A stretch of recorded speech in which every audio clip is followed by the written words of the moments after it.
Le monde impliqué dans la lutte contre le VIH-Sida et les infections sexuellement transmissibles réunis autour du président du Faso pour la 14e session ordinaire. Le contexte est bien particulier.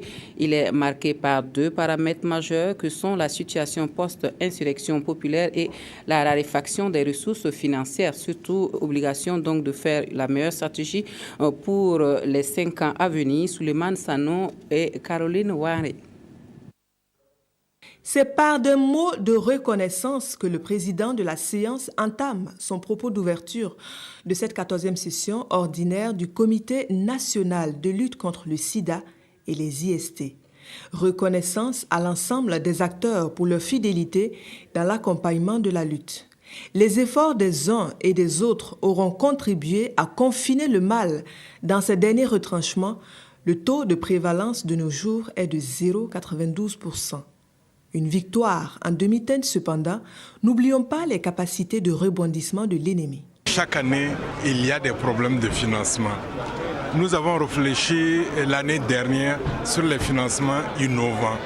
Comment assurer une mobilisation interne des ressources en se basant d'abord sur le budget de l'État et ensuite sur les contributions du monde de la société civile et des entreprises. La suite du combat devrait se faire de la façon suivante. Comment ne pas apprécier également le travail des acteurs de terrain que sont les associations, les ONG, les organisations à base communautaire, les communautés coutumières et religieuses, les comités d'institution, les ministères ainsi que le secteur privé qui ont toujours joué un rôle prépondérant dans la riposte nationale à travers des initiatives multiples et multiformes et des actions visibles sur le terrain.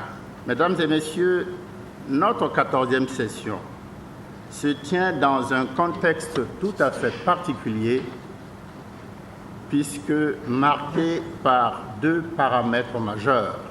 Le premier est qu'elle a lieu à une période de post-insurrection populaire qui a entraîné de profonds bouleversements sociopolitiques dans notre pays, avec comme conséquence une modification fondamentale de la composition même du Conseil national de lutte contre le sida et les IST, entraînant ainsi le renouvellement de près de 90% de ses membres. Dieu aidant et les acteurs de la lutte faisant, l'estocade finale contre le sida est attendue pour l'horizon 2020.